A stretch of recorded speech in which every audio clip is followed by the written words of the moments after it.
Yo, I'm Kavam. Yo, I'm Rash. And welcome to the Before Our Friends Die podcast on the akhi&saltfish digital network. This is the platform where we have the conversations we want to have before we leave this planet. With that in mind, let's go. Let's go. So, Rachel. What are you saying, Kavan? I'm all good, man. How's it going? Chilling as always, man. What are you saying? We are joined by two very, very special guests. But before we introduce them, I want to tell you a little bit of a story, right? Okay. So basically, this is a true story as well. I was leaving Tesco yesterday, and I saw this donation point for food and clothes, and it said at the bottom, it was a logo that said Diabetes UK, no diabetes, and fight diabetes. So with that in mind, today we're going to get to know type 1 diabetes because we've got a very, very special guest. Introduce her, Rochelle. Go for it. I forgot, sorry. I didn't know when to be that high. Do you want the full government name? Or just Molly? Yeah, whatever, I don't mind. Yeah, we have Molly. And we have Martha. Both sisters. Yep. So we've got Molly and Martha, two sisters. And basically, just to throw it out there, Molly, you got type 1 diabetes, right? Yes, yeah. Okay. And we're going to talk about that because we don't actually know much about type 1 diabetes, or diabetes in general. So I've got a few statistics here. Around 90% of people with diabetes have type 2 diabetes, and 8% of people with diabetes have type 1. About 2% of people with diabetes have a rarer type of diabetes, otherwise known as type 3. We're not going to talk about type 3. I don't know anything about that. Yeah, I never knew that existed. So you just said that. I didn't even know type 3 we did some was research like before this. So Diabetes UK You're are right. Yeah. This is true Molly story. was like, I never knew that. Yeah, you sure? They said it's a very rare one, about 2%. So we'll maybe do another episode on that. But for now, it's basically type 1 we're going to talk about. The NHS spends about £10 billion a year on diabetes, and that's 10% of the budget. And the latest figures show that 4.8 million people in the UK have diabetes. So let's talk about it. Molly, first question is, for you, what does it mean to you? What is type 1 diabetes? I think now probably I've just got used to it. So like I don't really think of it as anything. But it's for me just knowing that when I eat, I have to inject. And I don't know. I just think... I don't know if our situation was a little bit unique as well. Yeah, because our dad is type 1 diabetic. So we sort of grew up with it and it was sort of very normal. So when I sort of like got it, I didn't sort of...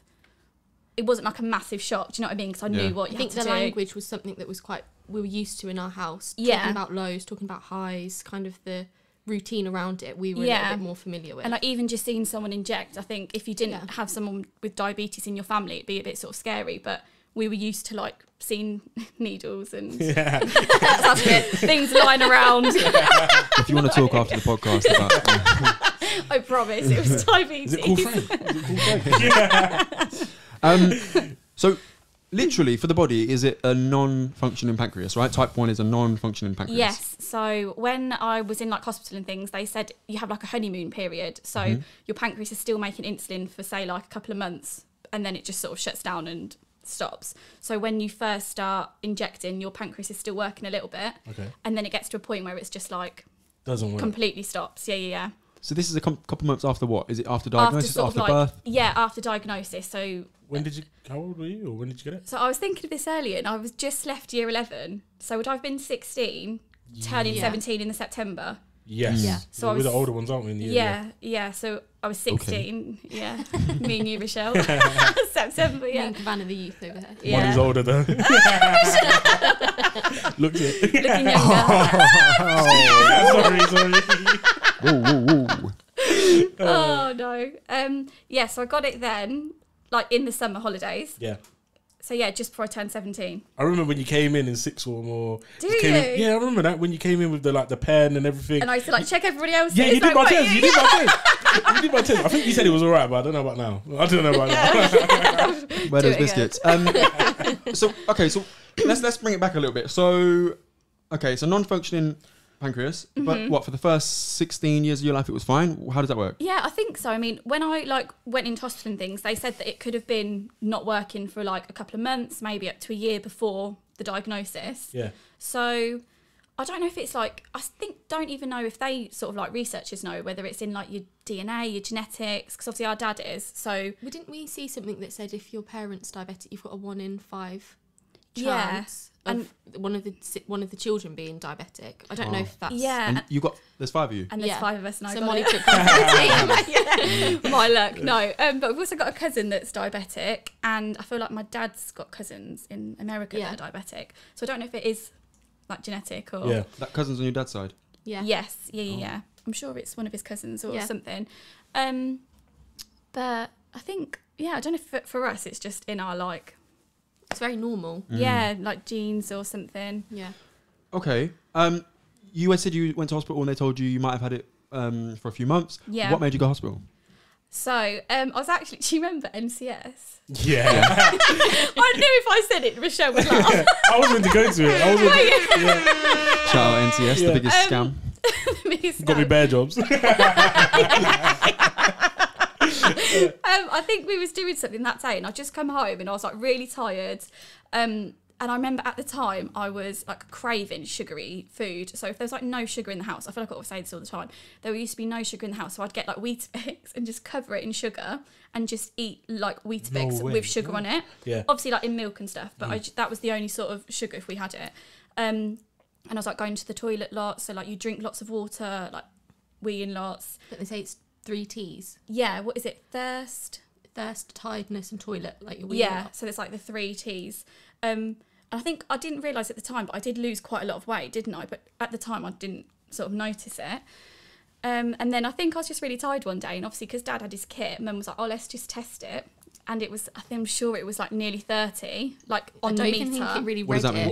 What's good and bad? So like when you check your blood, so like you know when you like prick your finger and then you test your blood sugars, you get a number. So it's meant to be between 4 and 7, and mine was like 30. Yeah, mine was like nearly 30. I'm sure it was nearly 30. I think it's or sometimes it doesn't even read it. It just says hi. It's so high that it doesn't even read it. Go to hospital. Yeah. Maybe I shouldn't have. No, teasing.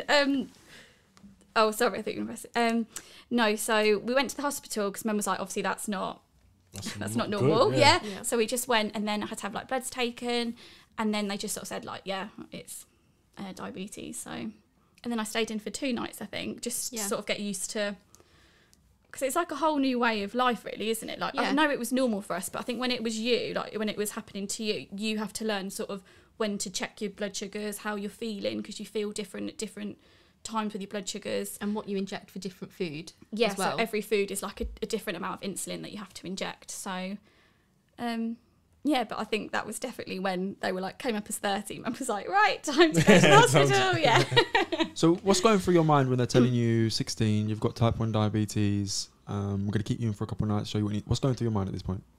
Like, honestly, at the time, I think I didn't even really think about it. I just was like, you know, when you're just like going through the motions of something, and I didn't really sort of think about it. I was just sort of sitting through what I was being told and like just going along with it. And then I think the second night I was in hospital, that's when I was a bit like, oh my God, like this is for life. This isn't just, and I know it's, you know, it is serious, but I know it's not, I can still do normal things in like normal life. Yeah. But I think that was when I thought, oh my God, I've got to do this forever. That was, but it was the second night, so I don't know if I just had more time to think and for it to settle, you know, like for me to think more about it, really. How many times do you have to inject yourself? So every time I eat, and if like my blood sugars are high, then I would have to inject to sort of like bring them down a little bit. So if I feel like I've got really tired legs or headaches or just don't feel like 100% and I check my blood sugars and they're quite high or whatever, then I'll inject to sort of bring them down a little bit. Okay. And what's it based on? Like, is there a maths equation in your head that you do when you eat a certain thing? Like, what is it? You're meant to, yeah, but sometimes I guesstimate. No, sometimes I guesstimate. No. So, like, every diabetic's different. So you'll have, like, so for me, my ratio is 1 to 10. So if I have 10 grams of carbs in a meal, so 10 grams of carbs could be, say, like a cookie, I would inject 1 unit of insulin. So you can't snack? Can you snack? Rochelle's really shocked, yeah. I'm just injecting myself 24/7. Yeah, so obviously every food is different. So say like if I was having a meal and there was like 8 grams of carbs in it, 80 grams of carbs in it, I'd have to inject 8 units of insulin. Do you see what I mean? Yeah. So like every meal, every snack, everything's different. Okay, so for someone without type 1 diabetes, their pancreas naturally does that? Yeah. Mm-hmm. Okay, interesting. I feel blessed, you know. You take it for granted. So When you inject, do you feel different right away? Is it a period of time? Sometimes I do, and sometimes I don't. Obviously, every food, I feel like you know this language, but like fast acting and slow acting. So Tell us some more. Like a slow acting carb would be something like bread or potato or pasta, maybe like pizza, chips, things like that. So if I was to inject, it would take a longer amount of time to sort of get into my body, things like that.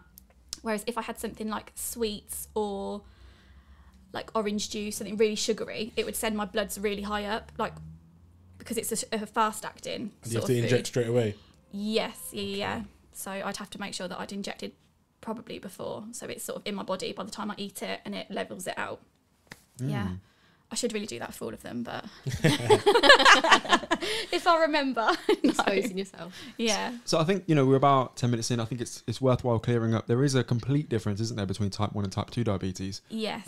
Type 1, like we said earlier, is genetic, and type 2, I'm not really going to talk on it too much because I don't really know too much, but it's more lifestyle based, isn't it? It's too much sweet stuff in your lifestyle, or I think so. I think like type 2 you can control with sort of like tablets or diet, or it can come on maybe at a later stage in life. So maybe if you're in your 50s or your 60s, and maybe you need to sort of change your lifestyle. But type 1 is like it's just sort of by chance, really, isn't it? You just develop it, don't you? Yeah. And there's nothing you can do within your lifestyle to change that, and there's no tablets you can take, is that right? No. Okay. But let's talk a little bit about how the, I suppose, management of type 1 diabetes has evolved over time, because previously it was pricking your finger and measuring the bloods there and then. It's a little bit different now, isn't it?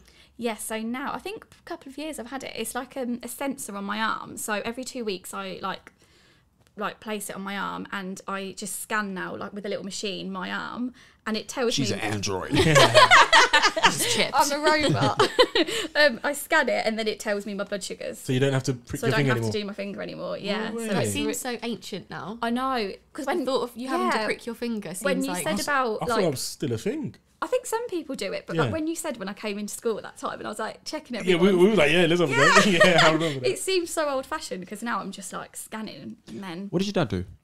he scans as well now. Has he done that? When you got diagnosed, what was he doing then? Pricking. Yeah, finger pricking. So is that a new? Sorry, the way he's pricking. Is that a new development in medicine, or is that? Yeah. So okay. Yeah, how does it work?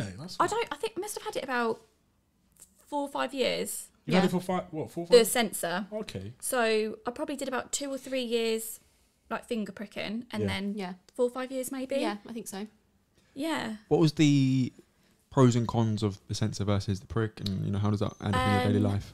This is so easy. So like if I'm really tired at night and I just want to check them, I can just literally pick up the machine, scan it. Whereas Item before, not detected. Whereas before I'd have to sort of like turn the light on, whatever, prick your finger. And this, I feel like it's a little bit more like, not I can hide it, but it's a little bit more subtle. So if I'm at school or I'm at So have you always got it on you then? Yeah, so it's always on for 2 weeks, then I take it off and change needle it. in your arm. Yeah, it's like a little circle bit of plastic, and then there's a needle in my arm. Okay. And that must measure the blood, or calculate whatever the blood sugars are. I don't know. It's mad how everything's developed. Yeah, I'm not really sure, to be honest, but I think it's definitely more subtle, and I can just sort of do it when I'm out and no one can notice. Easier. It's Can you do it over easy. clothes and everything? Yeah. Oh, okay. Yeah, so I can just do it over You can swim with it, t-shirts. everything. Oh yeah, swimming, everything. Yeah. So Pretty cool, Yeah. I don't want to labour the point too much, but I think it's really important to get those who are listening to understand how this affects your daily life. So things like, compared to then versus now, right? The turning the light on, that's disrupting your sleep. And, you were 16 at the time, so you had exams, etc. Yeah. Talk us through that a little bit. How is it really affecting your day-to-day life, given what you was doing at the time? It's actually, because I was thinking of this earlier as well, because I remember when it happened. So I obviously got diagnosed in the summer of our GCSEs, and I remember at the time, mum saying to me, Molly, don't worry if your GCSEs aren't that good, because obviously. I would have loved my mum to do that. No, honestly, I remember her being because I know it would, when I think back now in year 11, I couldn't think straight, because I was obviously, my blood sugars were so high, I couldn't concentrate on anything. And I just remember thinking, oh my God, I'm really stupid. I don't know anything. But then. These times your brain was going mad. Yeah. In hindsight, obviously it was because my blood sugars, and I couldn't concentrate, and I just couldn't do it. And then I remember mum saying to me, don't worry, because obviously you've been going through a big change or whatever. So if they're not great, then don't worry. But they were fine. So, but yeah, at the time I remember panicking, thinking, oh my God, if I get really bad GCSEs and I've just... Oh, we think our life's over. That's what I mean. Well, you do think your life's over, don't you? Yeah, I was stressing Not to get too political, but the present government did just put a suggestion out there to say that, you know, if you don't get grade C in English and they're maths, not going to fund your university. I did see that. So Did they? imagine someone is going through diabetes type 1 transition. Oh, that would have definitely scared Do you know what I mean? So yeah. just put that out there. I'm not going to labour that point at all, but just to throw that out there, it's a lot is going on in people's bodies and people's lives at this time. So we need to bear that in mind when we start to take away the ability for them to fund their future. But thank you for that. I mean, I've got a few more questions. One thing I wanted to touch on as well is, do you think it was useful for you to have your dad there as a sort of role model? And how did he feel? Like, was there any sort of, and I don't want to put words in your mouth, but did he feel guilty, or, was there any sort of conversation where he was like, did he become a role model for you, or was there any sort of conversation around that? What do you think? I feel like Martha might be a good one to ask, because I was sort of going through, I don't really remember much about like what people were saying or what was, do you know what I mean? Yeah, I think because it was such a norm in our house, and our house I think is quite unique in the way that we kind of move on with, we kind of deal with a lot of things quite quickly, and we kind of, nothing's really blown up out of proportion. I don't know how to describe it, but we didn't make it into a big deal. No, really. It wasn't a big deal at all, which I think in some ways is good, because like you say, you still do everything that you want to do. It doesn't stop you from doing something. It's just maybe an additional thought with eating or planning if you're going away, what you kind of have to bring. But it wasn't, it was just kind of accepted. And like I say, I think that's a good thing sometimes, but then also, like you're saying, with the physical effects it takes on you, you kind of forget about that as well, if that makes sense. So let's touch on that sort of going away aspect. What does that mean? What do you have to do? So like if I was going on holiday, or like even going for a night away or something, I'd have to make sure I've got like enough insulin on me, enough needles, like a sensor in case this one breaks, like sugary snacks in case in the night I need to get something, and I'm obviously not at home, so I can't just like go to the fridge and get a Coke or an orange juice or something. So just making sure I've always got something on me. Have you got like an emergency pack or anything? I just have like, it just in like my bag. I just throw put it in there. I just throw it in there. Make sure there's like a snack or a Coke or something. But I do just want to say, because I know you said like, oh, is Dad like a role model? I don't want to just skip over that and think like just ignore that. Obviously, definitely, because I think he is so good with it and just does everything as normal. Like, has never said don't do this because of your diabetes, or has never stopped doing anything himself. Definitely a role model, because I think if he wasn't like that, maybe my perspective on it would be a bit different. I could be like, let it take over my life and be quite like, oh my God, I can't do this, can't do that. Whereas I've done everything really that everyone else has done, like, going out. NCS.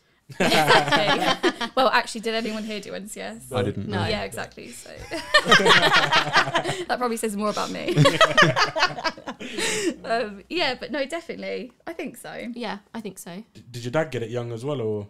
I think the like normal age, like typical age, is like a teenager, like a 12, 13. So obviously I was a bit older, and then he was like, I think he was our age now, probably like 25, 26 when he Really? got He it. was a bit older, yeah. Oh, wow. Yeah, so he was. But you just think how different it was maybe when he was first diagnosed. Yeah. Like the treatments then versus when you first were diagnosed to now. To now, awareness. like, He it's could have crazy. been living with it for A couple of years, yeah. maybe. But he's had it, Probably. before he got Yeah, diagnosed, Because that's really, you don't, normally it's like children and young teenagers. So, Well, listen, maybe. shout out Dom. I love that. I didn't even hold that dog. Well, I'm glad. You got obviously, people there who can take you through it, and I think that's a lucky thing to have, I suppose. How does Dom go through it now? What affects his life? I'm thinking things like, does it change his daily life, anything like that? It's a difficult one. I think obviously he's a lot older than me, so maybe it does get a bit more difficult. So I suppose it's just those things of additional thoughts. So circulation is sometimes a big thing with people with diabetes. So Dad, for example, will always like be wearing slippers and socks and things like that, because you've got to make sure that your hands and feet and things are warm. Yeah. And like if we get cuts, slippers. if we get like cuts or things, it takes longer to heal because obviously your immune system is weaker than other people's. Really? So yeah, so if I got like a cut on my arm or my leg or something, it would take longer to heal. And they used to make you prick yourself. That's a bit. I know. Can you believe it? What a sick joke. Yeah. And also, I don't know if this is sort of diabetic related, but I know with Dad, like his hands, it's sort of like all your nerves and your, not muscles, your nervous system. So if you don't sort of look after your hands and your feet, you might not always be able to like write as well, or really. He'll still tell you he's a finely tuned athlete and play football like for however long. So he's still fine. I think Rochelle and I would have been like pro footballers or something like that. Pro boxer. Pro boxer. In our heads, you know what I mean? I'm wearing a Leicester shirt, and basically they gave it to me because I was a star. But yeah, health problems and all that. Okay. So you mentioned circulation. What's the implications of that? You know, how bad can it get, or you know? So if you didn't look after like your hands, I'm laughing, it's not funny. If you couldn't look after your sort of like hands or your feet or your nerves or anything like that, they could be amputated. Wait, what do you mean if you don't look after your? So I think it's like managing your bloods, isn't it? Yeah. Sorry, if you're not managing your bloods and you just let them get really high, or they constantly low, or they're constantly high, and that affects your nerves and your nervous system, then you could potentially have like amputations. No way. Yeah. But touch wood, I won't have any of them. Just for the record, Molly did Yeah, just to make sure. So all these things, who do you have to inform? I'm thinking, obviously, if you're carrying needles and you go to an airport, what does that mean? No one's actually ever stopped me or like. Don't you have to go through the security? Yeah. Beep, beep? No, I don't know if they're just sort of familiar with what it is now, and it's not like I illegal. suppose like letting your workplace know as well, because sometimes you would have to. Of course, you work with children. If you're because sometimes if your bloods suddenly drop or go really high, you're going to have to act and correct it, and maybe sit down and leave me alone, Charlie. Give me a minute. So obviously that needs to be a conversation, so Get me people some would be Coke. aware. God. I suppose so, but I think now I've just probably got really used to like knowing when to eat and when to make sure that I'm okay. Yeah. And I don't need to do that, because I think, oh my gosh, if I was with the children or something, that probably could be quite scary, couldn't it? I suppose. Definitely. Yeah, for them and me as well. So DVLA, do you have to let them know? Yeah, so every 3 years I get a new driving license. They have to just like, you have to do a bit of paperwork and just sign it and say like you're fit to drive, and you've just got to make sure you check your blood sugars, and you have to go for an eye test every year, to make sure that like your eyes are all good and that you can drive and things like that. I haven't been to one. What do you mean eyes are all good? Now. Yeah. I think the last time I went was when I saw you. Oh, was it? Yeah. I I've took got my one uncle. in March. Yeah. But you can't drive, can you, to the appointment? No, he doesn't drive anyway. Oh, but yeah, he doesn't drive okay. anyway. Oh, yeah, you can't drive because they put drops and things in your eyes, and it makes your eyes go really big and you can't see. So obviously you can't drive. Is it cataracts? Something like that. Glaucoma? That's it. It's something like that. I don't know. What's cataracts? I think they check for a few things, don't they? Yeah. Might be that as well. I that feel sounds like familiar as well. Yeah, I don't know. I don't know. So it can affect your eyes as well? You can actually go blind. Yeah. Sorry. I think just to be clear. No, it's because you said it so seriously, and then you just like your facial expression. Yeah, because when I found out, I didn't know, because that was my first time taking my uncle to that appointment. Yeah, no. And obviously then it's serious. I was chatting to the doctor, and then she goes, "Yeah, you can actually go blind if you don't Yeah. find it early." A bit late for that, mate. Sorry, I just want to say I was laughing at Rochelle's expression. Don't blame me. I think there's a lot to manage, isn't it? And I mean, do you keep any sort of record of how you're feeling throughout these processes, or do you just go for it day to day? I think I just go through it day to day, and then like now and again I might just have a moment when I think, oh my god, this is too much, or but I just sort of not keep it to myself, but I just sort of maybe say something to you, or just be like, oh my god, it's just really annoying me at the minute or something, but I just have to carry on. So. Look, maybe this is a misconception on my part, but this is really ignorant what I'm about to say, but you don't look like you have diabetes, right? And I think this is going to lead into my next question. Are there any misconceptions about what diabetes is, diabetes type 1 in particular, obviously, that you'd like to clear up? It's okay if there's not, but I thought I'd throw it out there. No, I think that's good, because I think people look at other people and they're like, oh my gosh, you don't look how I would imagine someone with diabetes maybe to look like. But I don't know. What What do you think, Martha? I don't know. I think when a lot of people think diabetes, they think type 2 diabetes, which is more of a lifestyle, like we've said earlier. So they kind of think, oh, you can't eat this, or you can't. Oh yeah, that does actually get a bit annoying sometimes. So if you say you're diabetic, they assume that you can't have sugar, you can't eat, have you can't do any. anything. Really? But you can, obviously. I can. It's just in a controlled way. Yeah, just like everyone. Like when I was with the nursing things, they were like, you just have to eat like everyone else, and everyone should be eating a balanced diet. So you can obviously eat a balanced diet. So it does sometimes. It's just a bit annoying when people are like, oh, you can't have that because you're diabetic, and you can't have that chocolate. And I think, yeah, it can, but I just have to obviously inject for it. So maybe that. But I just sort of just let it go. Still eat it.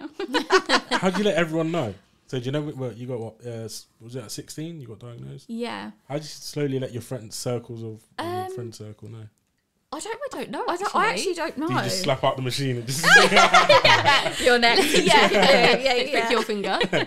I don't know. I think I just maybe when I met up with them just sort of said, or maybe I just like text them and was like, oh, just so you know, this has happened.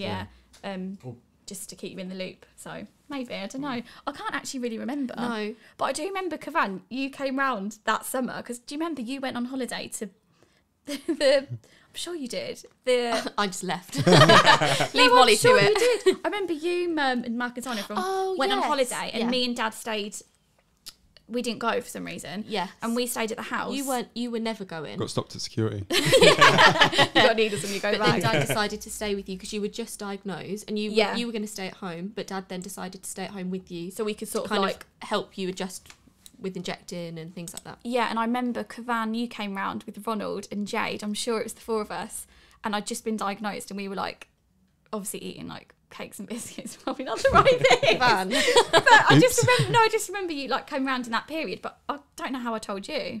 Did I text you? Or? If my memory serves me right, and you know we're going back a few years now, I'd say I think it was something like got a message, I've been in hospital for the last few days, don't really know what's gone on or whatever, and I've got type 1 diabetes. And even, to be fair, I sound like a really bad friend right now, because this is what, 8 years ago? 9? Yeah. 9 years ago? And I didn't research it then, so I didn't know then, and I don't know now, so maybe. But you sort of revealed it then. But I didn't really know what that meant, other than the machine and the pricking of the finger, really. Yeah. I think if you just hear it, you just sort of think probably.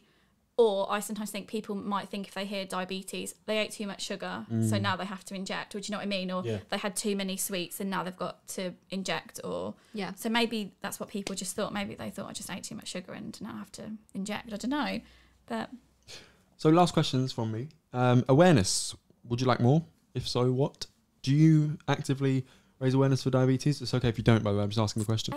I don't know. I feel like sometimes maybe I share things on social media. Not all the time, sometimes, but I don't probably do. I suppose I could always do more, but because I want it to be normal and I want to just keep it as like a normal thing. I don't want to, I don't know, you know what I mean? Like, yeah, I think let it sort of define me and be like, oh my gosh, I'm Molly, I've got diabetes and I have to do you know what I mean? I just want to be normal, have it, and do everything else as normal. Yeah, I suppose you do that with everything you do day to day. Yeah. Like, you still live a very normal life, you still do everything that you want to do, you still eat everything that you want to do, want to eat, sorry. So there's no difference, but I suppose there should be more awareness about it, because even like when we've had conversations, Kavan, about it, you're one of Molly's good friends, and it's kind of, if you're not in that diabetes bubble, let's say, if you don't know somebody who's got it, it kind of feels worlds away, and like the language, everything's a bit, don't really know what that is. What that means. There's a huge gap in information between what I know and obviously what you guys know. Yeah. Hopefully this clears it up a little bit though, which is a good thing. Yeah, hopefully. Rochelle, I was going to ask, is your uncle type 1 or type 2? Or? That's a good question. On the spot. Yeah, putting you on the spot. Sorry. No, I think he's type 2 because he doesn't do the testing or anything. He's on meds. Oh, okay. No, I just wondered what like your experience or your family experience with diabetes was. My gran had it. Oh, okay. So do you know when I saw you in sixth when you got the machine out? Yeah. I instantly knew that was like the diabetes machine. Yeah. Because my gran had it. Most of the Asian families in general have it. I think the older generation, because we don't really have a good diet, to be honest. That's what it is. Oh, okay. But yeah, my uncle had it, my gran had it, and that's it, to be honest. Oh, okay. Yeah. So did you sort of grow up with it as well? Like, was it quite? No, not really. I saw, obviously, you see, I just thought it was pretty cool when I was younger. I was like, test me. Test me. But I guess so. Yeah, I saw my gran. I saw like her little come downs, up, down. Yeah. So I saw all of that, to be honest. But I didn't know all the extra things. I learned that on the go. You know, like the eyesight thing. I didn't know that was a thing. Yeah. Like you can actually lose your eyesight. Which I thought that was scary. Yeah. No, it is. Yeah. When you walked in, I was like, what are you doing here? I was really surprised to see you. And you looked at me like, what are you doing here? Yeah. I'm with him. Yeah, no, I know. But I did see something the other day, actually, that said something like it gave like I can't say it, statistics of if you're a relative with someone of diabetes, that like your sister is like 10% chance of having it, or if your dad has it, you've got more chance than your mum. Do you know what I mean? So I don't know if then it carries on through like my family, like brothers and sisters, genes, or so if one of us have children, like, you could be a carrier. Like, I don't know. Yeah, I honestly don't know, but I'm just thinking if it's in our family, I don't really know how it works. Might come up again. Yeah, like later on or whatever. Lots to discover. Yeah, let's figure it out. One last question. Do you have any like diabetic inspirations? Anyone we can follow on Instagram? Anyone we can find out more information from? Who posts the good content on this stuff? Follow memes. I follow those funny accounts, you know, and it's like tries to make a joke of it, like of diabetes or whatever. They're quite funny. But I follow someone called, does Kate Moss have a sister or a daughter called Lila Moss or something? She's a runway model. Catwalk model? Is that what you call it? Runway model? It's not my forte. She obviously does like the catwalk things, and she's got her sensor on. Oh, she walks with it? Yeah. So she's obviously doing fashion shows. She's got a sensor. There's another, I can't remember her name. She does fitness. Oh, yeah. I was telling him about her today. She's called Heidi Jane something. Anyway, she does fitness, and she's like a PT and things, and she's got a sensor. I might have sent a few things to you, actually. I might have been Martha. And she does quite normal posts about diabetes, but like it doesn't take over her feed, and it's not all she sort of talks about, because I think sometimes I don't want to bore people talking about it. Do you know what I mean? Yeah. So I don't want to bore, and she's very good like that. Like she'll post lots of different things, but also just do like a little update and, you know, like letting people know little snippets of things that probably is interesting. So we'll try and find that. We'll try and put it in the description and let people know about it. Yeah. Well, thanks for your time, Molly. No, thank you for having us. It's been amazing getting to know a little bit about you, the family, type 1 diabetes. You have to get Dom on. Yeah, we will. Listen, I'll pass it over to you. Get the schedule right. And every Sunday we're recording, so we'd like to get him on for sure. Oh, no, thank you. A difference in perspective will be good, right? So, that's been Before Our Friends Die. You've been joined by me, Kavan. Me, Rash. And 2 special guests in Martha and Molly. Really appreciate their time today. It's been great. Thank you so much. It's been amazing. Love. Look, obviously, we hope you've learned a lot about type 1 diabetes there. If you've got any questions for us, please do get in touch. akhi&saltfish@gmail.com is our email address. Ask us any questions or get to know us a little bit more. We'd love to get in touch with you. Other than that, we'll see you next time. Have a great time.